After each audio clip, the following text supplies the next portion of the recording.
Good morning, welcome once again to the Den of Doom.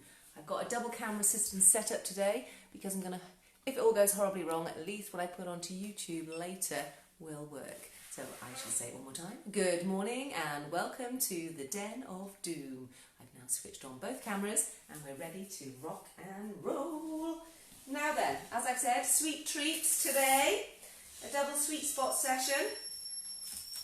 So the point of sweet spot is that it is the area which is proven to be very effective at lifting your functional threshold power. It's really good for those people who are doing sportives, time trials and clearly triathlon. Good morning Heather, I'm hoping that's you that's come aboard. Hopefully we'll have a few more today, who knows. Again, the sun is shining. This is my 61st video. I can't believe I've done that many. And all of these have been produced during lockdown. Absolutely crazy times. Okay. So sweet spot. What is sweet spot? Sweet spot is the area that is just below threshold. So about 84 to 97% of your threshold is sweet spot. Now we're looking here today at doing a bit of a ramp in that sweet spot. So the first few minutes we'll be looking at working at 88% of our threshold and then moving up to 94% of the functional threshold. So all being well, we should be able to hit that. Now 10 minutes is quite a long time, especially if you're a beginner. So if you're struggling, what I want you to do is just maintain a good cadence and don't worry too much about the power in the later 4 or 5 minutes of the threshold efforts or sub-threshold efforts. Okay, hopefully you're ready. Give me a thumbs up if you're ready to join in with me this morning. I called it sweet treats. I think everybody gets very excited and they think they're going to go and have some cakes. I did really well this week. I managed to keep away from the sweet stuff right up until last night when Tom bought some cookies home. Oreo cookies, and they're not very big, are they? Is 7 of them too many? Not sure. They went very well in my mouthful. Hi Heather, fabulous, so you're with us. Are you on your bike? Are you ready to roll? Fingers crossed you are. I'm going to adjust my heart rate monitor. When I got up this morning I couldn't find one of my crop tops, so I am wearing a bikini-ish top this morning, which you'll probably get to see as I get too hot. You might also notice that the watt bike is gone. Tom has taken fancy to something else, not quite sure what yet. So we did manage to sell the watt bike on Monday, I think it was.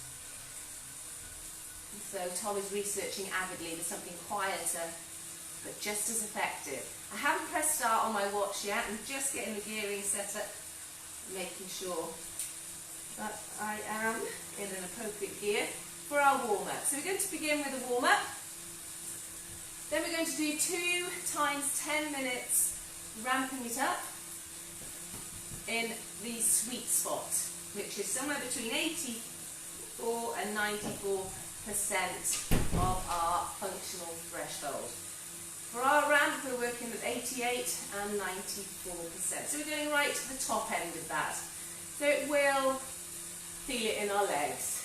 The beauty of sweet spot is that it's proven to, as I said, improve your functional threshold performance, and it's one that doesn't tax you so much that you lose the following or subsequent training days, as some of the harder efforts can do. Now then, I'm going to press do workout in 3, 2, 1, so 1 press and 2 press, 4, go. Okay, so get yourselves into your zone. If you're using power, absolutely brilliant. You can check where you are. Those of you who are on Zwift, you've possibly got it controlling the power for you. Actually, I see what's happening here. I'm caught on the bicycle behind. Okay, let's take that back. Whoops. Best laid plans and everything. Oh, see, I'm not in my zone. Okay. Here we go. So I ended up yesterday having a rest day and eating lots of biscuits. So so I'm going to behave myself today. We did walk the dogs though, so I wasn't completely slothful. Okay, in the zone. So we've got a 5-minute warm-up before we do the effort.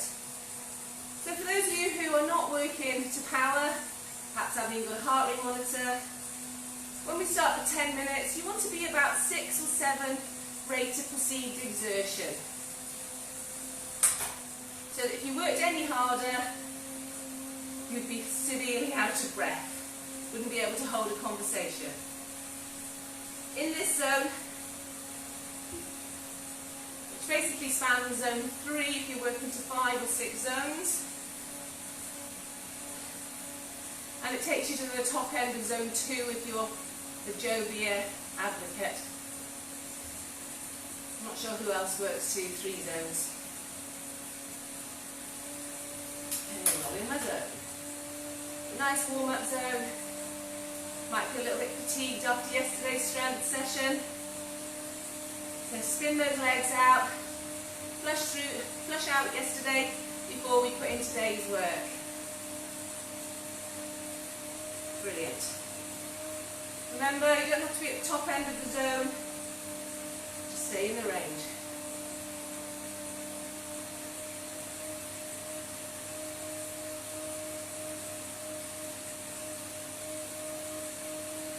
Good. Keep it smooth. We're going to try and keep the cadence around about 90. So if you've got a cadence monitor, keep an eye on that. You don't want to drop much below if we can help it.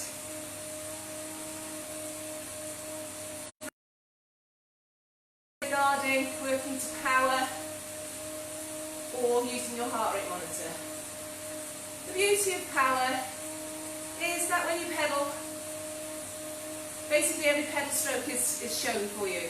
It's accurate and we know where it is. There's no delay. It's not affected by cardiac drift, the heat, the temperature. It's a pure number of how hard you're working. Which is fantastic, because obviously you can see the targets, you can see your margins, there's no grey areas for you. But power is obviously expensive. Prices are coming down because there's more competition on the market. But it is an expensive option. Now, a lot of people ask me why I don't have a smart trainer.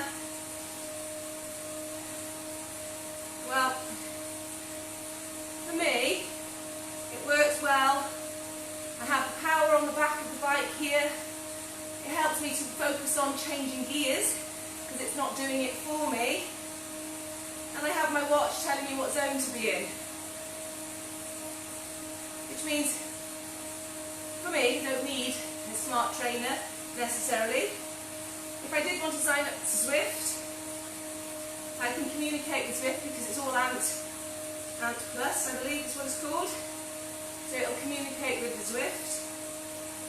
And also, the beauty of this is I've now got power when I go out. So if you're toying with whether to buy a smart trainer or a power meter and you have to make that choice, personally for me, I go with a power meter because I can clearly use it indoors and out and still get good, clear, accurate readings. Okay, we're coming to the end of the warm-up. Just 20 seconds left. This is warm in here this morning. I thought it was a bit cold when I got up.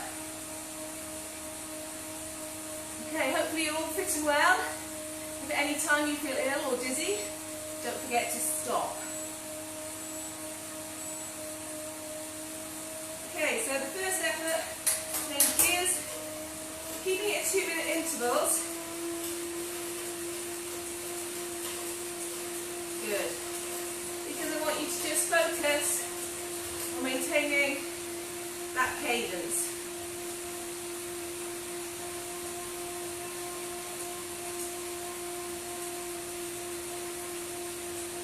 Okay, we're going to do a count in 3, 2, 1 and count.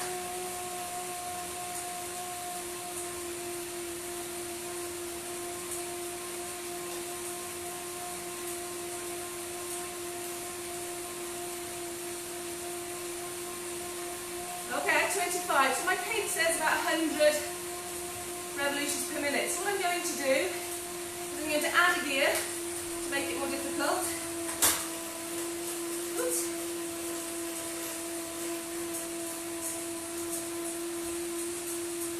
Oh, my condition is +1.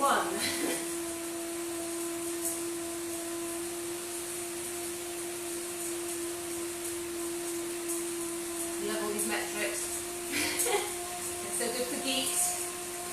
And you know you are one. Okay, I'm going to do another count and see where I am. In 3, 2, 1, off we go.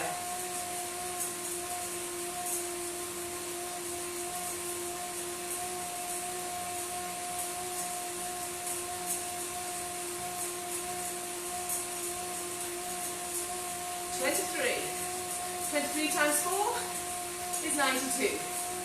So, as long as I don't slow down as soon as I stop counting, I'm in the right zone. That's the first 2 minutes of our first 10 minutes done. 8 to go. So keeping it there, keep that focus on the cadence.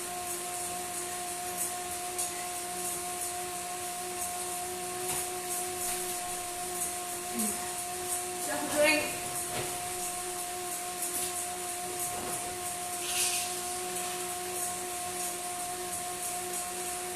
Nice and smooth now. If you want to stay down in the bars, clearly you can. If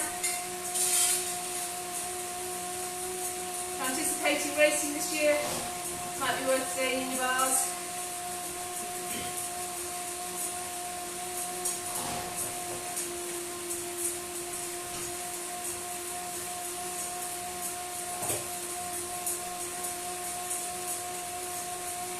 Make sure the power's coming through the legs.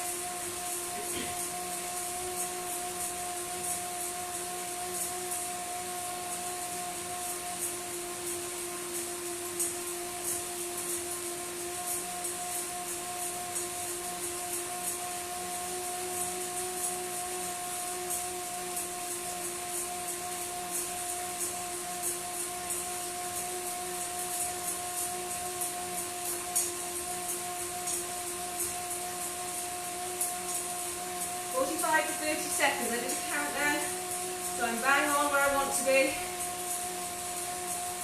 Well done. You're working to power. This will feel gradually harder as we go.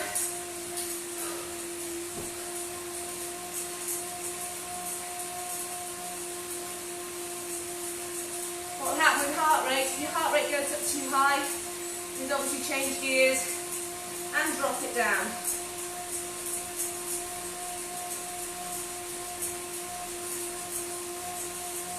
That's 4 minutes done.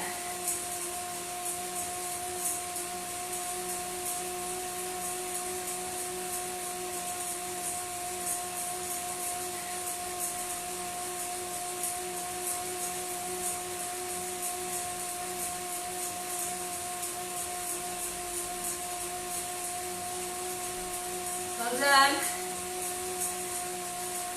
Stay in the zone.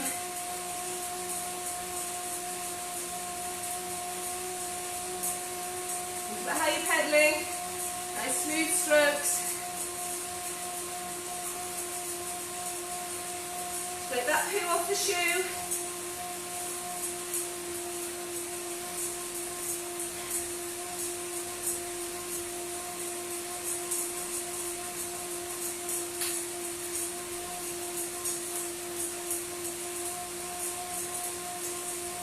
We're over halfway now.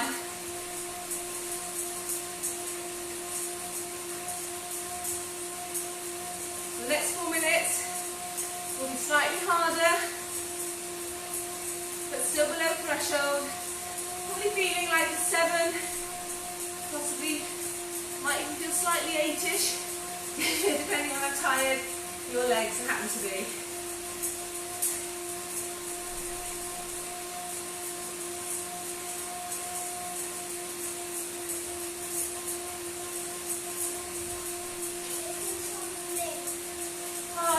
Did you pass that towel pot? Please.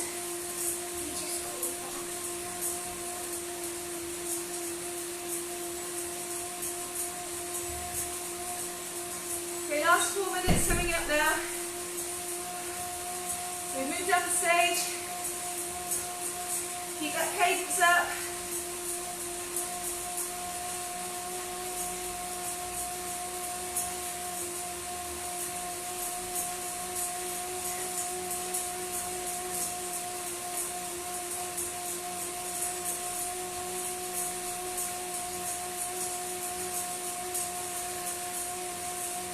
And ready to count and count.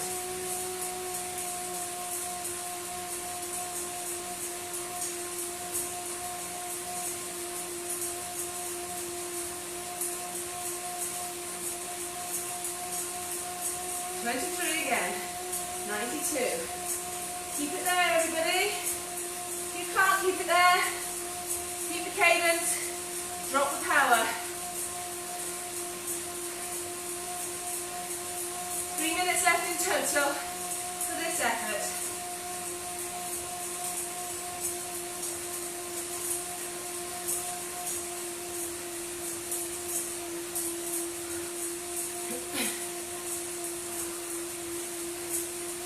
Keep it smooth.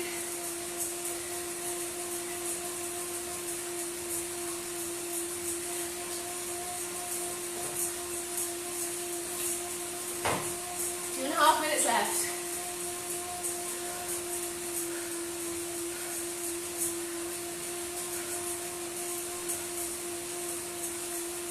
Starting to work now. Feel myself breathing harder. Higher power output.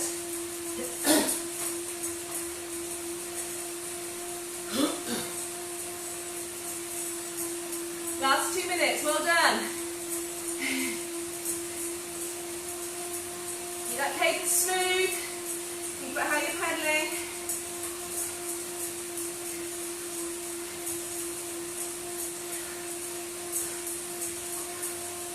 Keep it there. Don't let it go now. We've got 10-minute cooling, well, rest recovery in between, and then we do it again. Minute and a half left.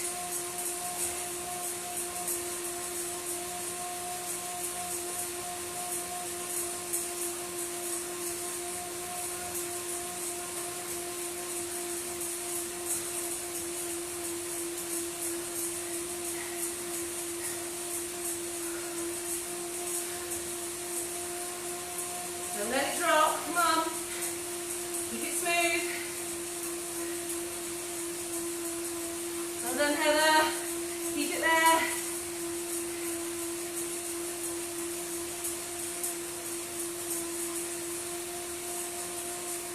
Last 50.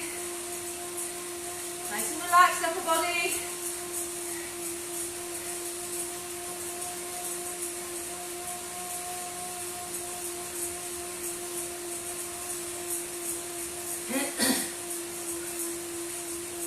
Seconds left. Well done.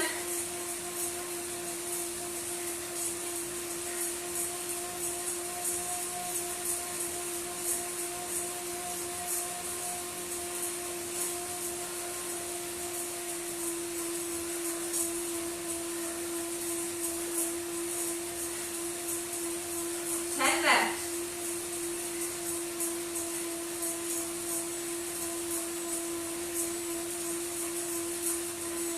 And relax. Well done. Nice easy recovery. Fantastic. Should be a little bit out of breath, she says, but not excessive.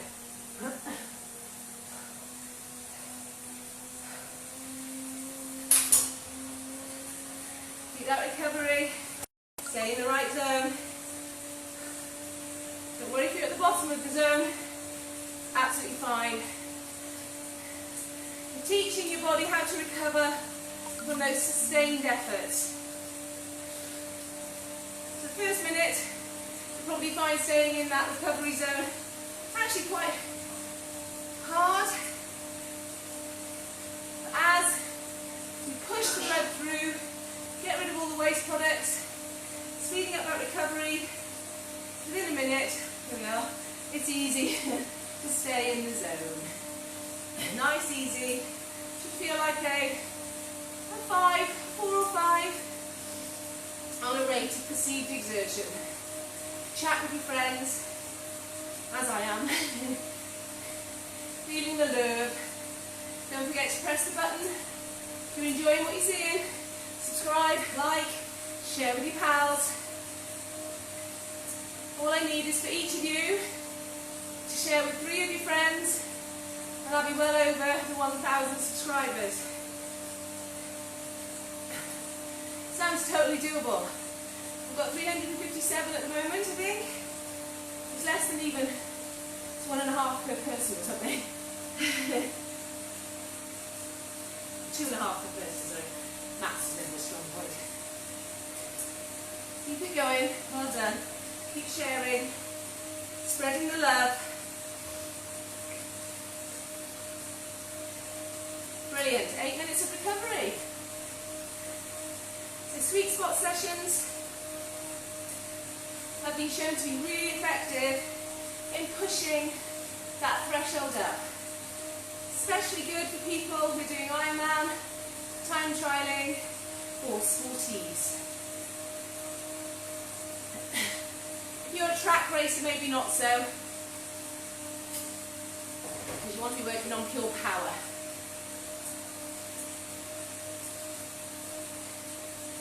This set zone is supposed to trigger the mitochondria, activate them and make them far more productive. So with our easy ones, we're multiplying the mitochondria and the capillaries in the lower aerobic base building zones. Now that we've multiplied them, we need to spark them into action. So that's what the sweet spot of training is really focusing on. Activating the mitochondria and getting them to produce the energy that they're capable of for a sustained amount of time.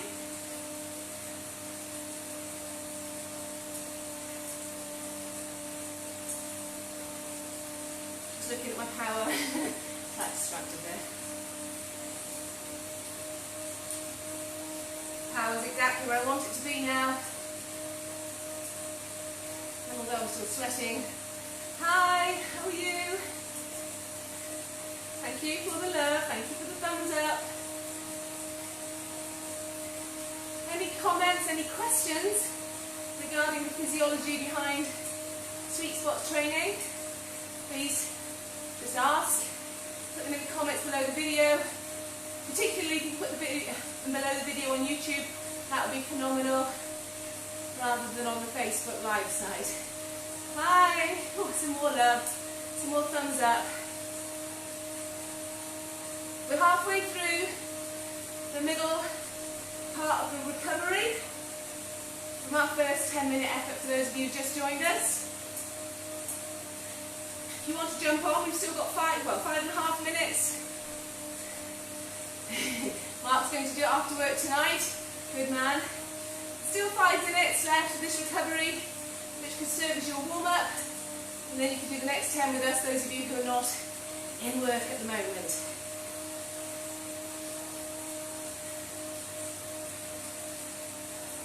You can see on the news, England is allowed to get back into open water swimming, but we in Wales still not allowed to go.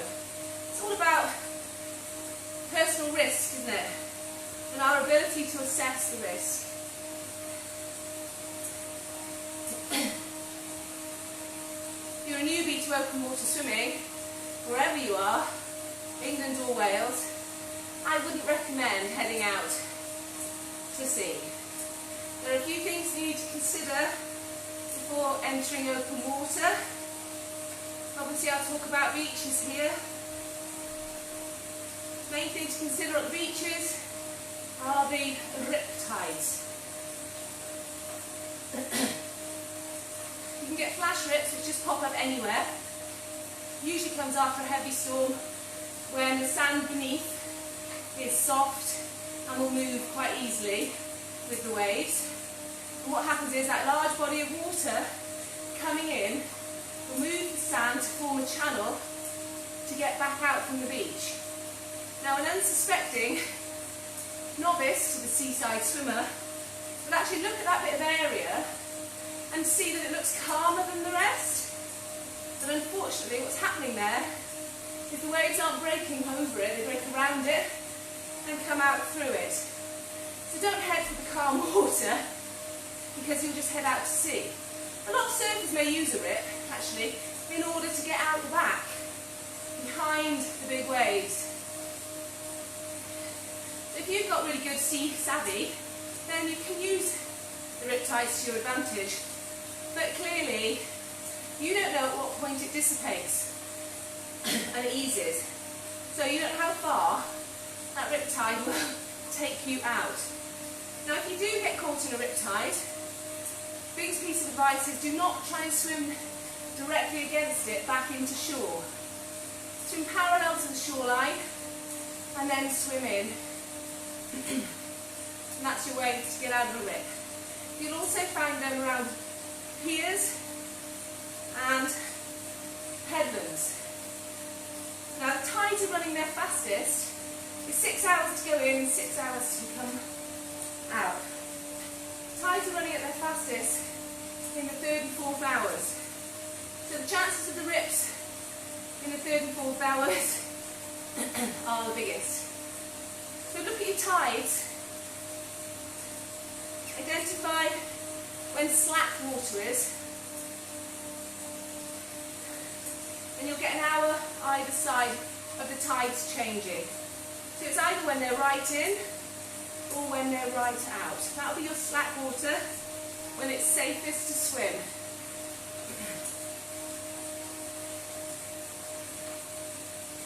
Most people like to swim at a high slack water, particularly here in the Western Hemisphere, because wherever we are, because we have massive tidal ranges. You could be walking 800 metres or more to the sea if it's on a low tide. Now if we have spring tides here in Pembrokeshire, another thing to watch out for on a low tide are the weed fish. There are so many perils out there, it's amazing we've survived. So at very low tides, particularly for us, Norton Haven, Newgale, White Sands, very prone to weed fish. And what they do is they lie in the shallows and they have 3 spines on their back in their fin. Dorsal fin, I suppose. And if you inadvertently step on those spines, they're filled with a poison, which unfortunately is very, very painful. It can be easily remedied, however, by getting to your nearest shop, lifeguard station, and asking for a bucket of hot water, as hot as you can possibly bear, and keep your foot in it, and that will draw the poison out. After how many years? 50 years of being on the beaches around here, I have only actually been stung twice by a weaver fish. The second time was interesting because all the children were on the paddleboard and I was holding it steady. Oh, we've got 23 seconds and we're off. We'll have to have the rest of that story later.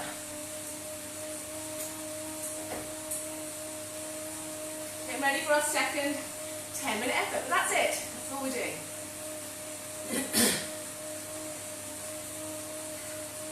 Looking forward to this. Changing gear. Off we go.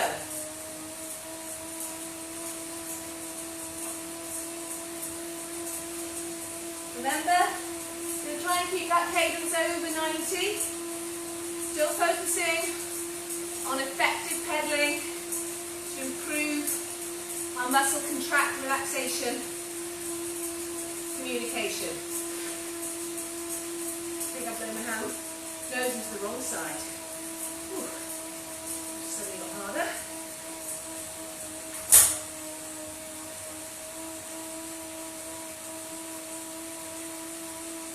In the desired zone.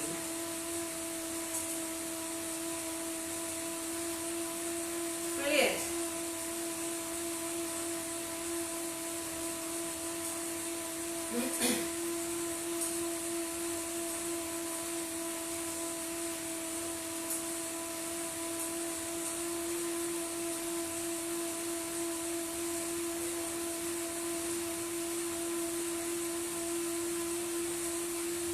nicely. Well done. Nice and smooth. Here come the crazy dogs.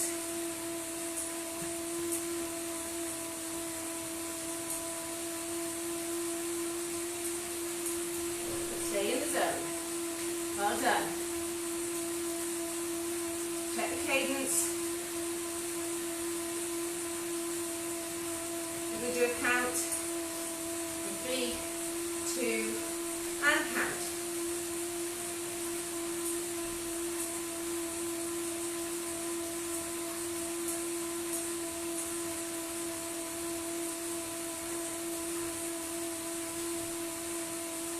So a little bit quicker this time. That's 98. 98 and 6. And another 2 minutes. I'm going to change down gear, so the cadence a little bit.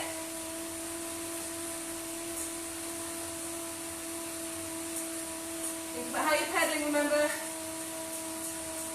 Pushing over the top.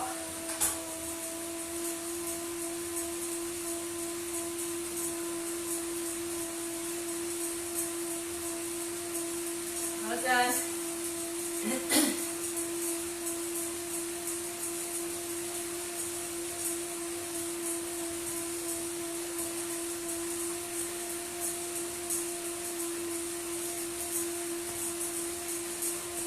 Good, well done. Staying in the zone.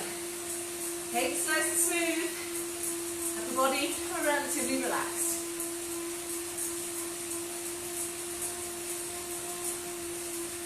Three minutes done.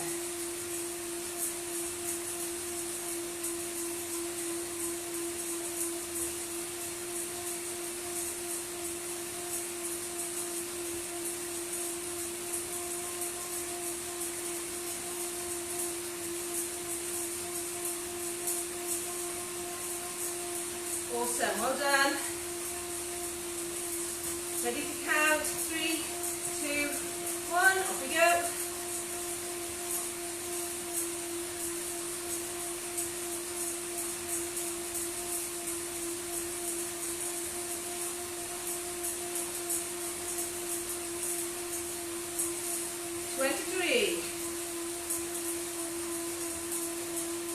Times 4. So what I'm doing is I'm counting one leg each time it comes up for 15 seconds.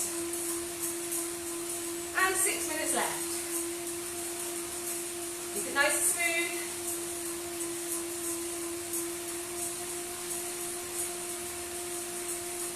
Check your cadence.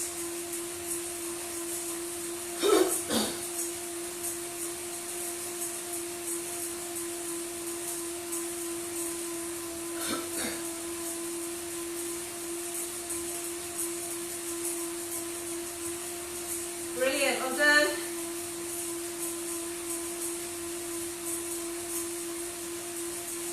Make sure you're drinking.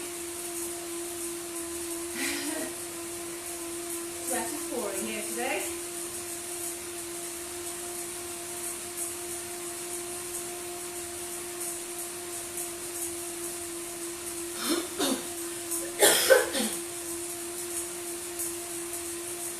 Halfway coming up now, well done.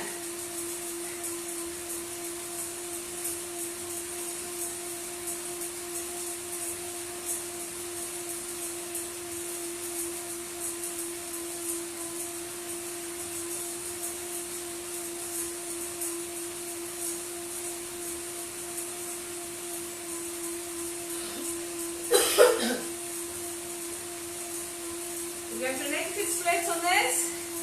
So a little bit harder for the last 4 minutes.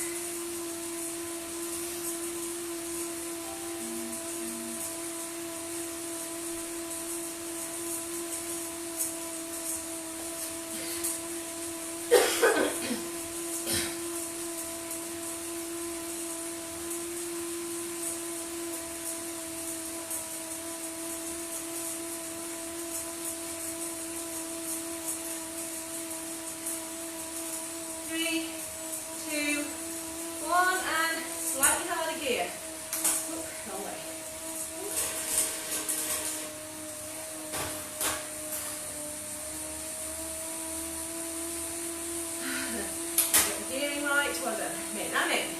Back in the room.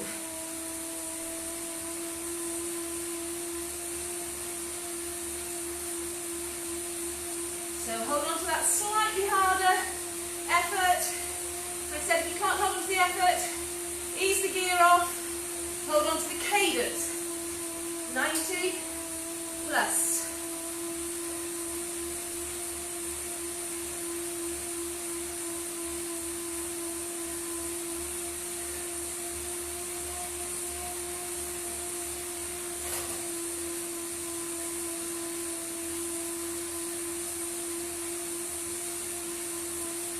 Get it in the big ring.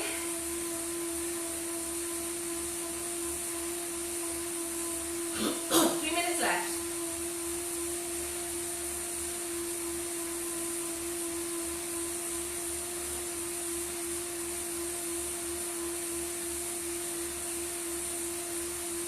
Stay relaxed.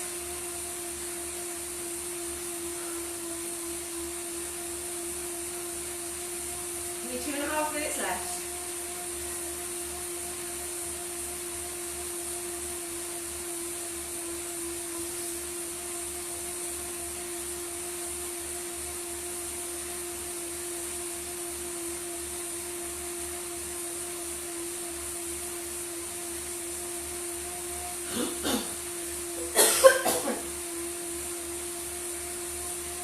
Just dropped a little. 2 minutes left. Come on, guys. Well done.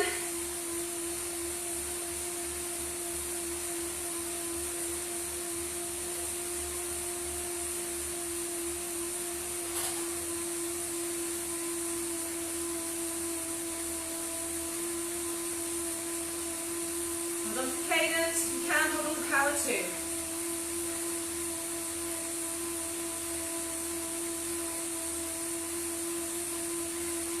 Get ready to count. 2, 1, and count.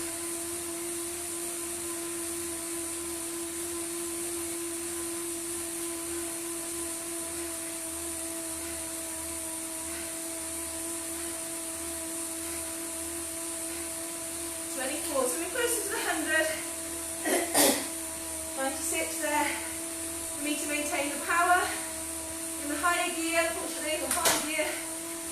And cadence drops. And count.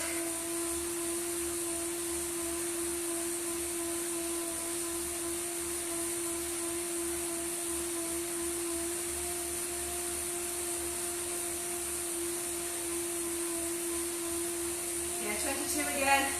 Keep it up there. I'm playing with the cadence now. Try and hold on to the power.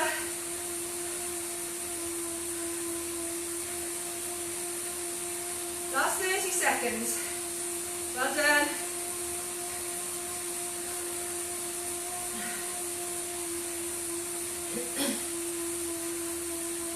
Left.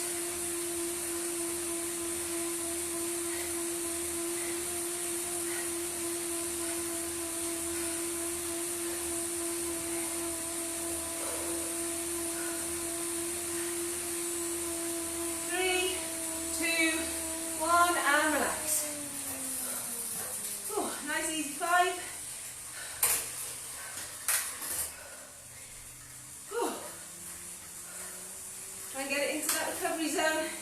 Don't let it be too easy for too long. When you're out on the road, you might have to put those sustained efforts in, but they'll be useless if you have to just stop completely in order to recover. And we're back in the zone. So it took me 30 seconds to be comfortably in the right zone there. The ideal scenario is I don't lose those 30 seconds. Clearly, if you're out on the roads, you can grab a few rest periods on those hills, on those declines. Well done. That's our 2 10-minute efforts done. We've just got to cool down. And back to the story about the weaverfish. Wasn't that funny really now I think about it. But as I'm holding 6 children, there's another mother with me. I stood square belly upon our weaver fish. No screaming, no hollering. I just told the mother with me that I had to nip off, try to mound the weaver fish to her, not to frighten all the children, and I went up to the local shop, which was quite a walk away, by which time I thought my leg was going to fall off. The pain is like, I don't know, really hot pain shooting directly up your leg. And for me it was into the groin area. Ugh, hot, painful, horrible. So yes, try not to go out, on particularly hot days. I think they're more prevalent. Hot days, low tides, spring tides. If you do, just don't go out at low tide. But if you are contemplating swimming, make sure that you've always got somebody with you, somebody from your household, just in case. The chances are nothing will happen. It'll be quite embarrassing if that one time that you're out there is the one time that you cramp and you can't get back into shore, or there's a freak, a riptide. Worst thing you can do in a riptide is panic. Stay calm, stay relaxed, wait for it to dissipate or ease a little, and swim parallel to the beach before swimming in.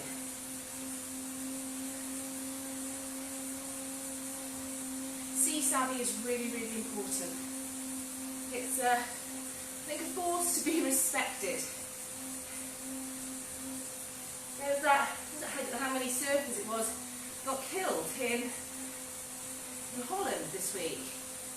I mean, you look at the conditions though, you couldn't actually see anyone through the foam that was being produced by the waves. What they were doing out there in conditions like that, I have no idea. But that's the problem that we're stuck with, unfortunately, is the idiots going out and spoiling it for the masses. Dynamically risk assess every single time you go out. If it looks too rough, don't risk it. This is just a game after all. We just want to play it the best that we can. With the time that we've got, and as I said before, don't compare yourself to others. Just compare yourself to yourself. We've all got different stresses, different lifestyles. Some people are good naturally, some people are good because they work flipping hard. But the most important thing is consistent training.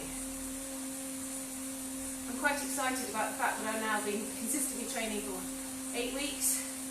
I think I've missed possibly 3 days in those 8 weeks due to work/family commitments. But that is it. Of course I've had my rest days, but I've missed 3 training days. And I'm quite pleased with that, to be entirely honest with you. If you can look at your programme and see blocks of green, just pat yourself on the back. It's been a really tough time. Some of you would have had a few reds at the beginning of the weeks, and we're all in despair. Now hopefully you've settled into some sort of routine and working really, really well. And I'd like to say once again, a huge thank you to Heather, and for all of you that have taken the time to tune in, send me a thumbs up, maybe give me some love, and I will see you this evening for another dry land swim set. Taking care of these shoulders, making sure that we are ready to go back in the water as soon as we get the go ahead. Oh, thank you for the love. Take care now. I shall see you tonight. Oh, I've unclicked today.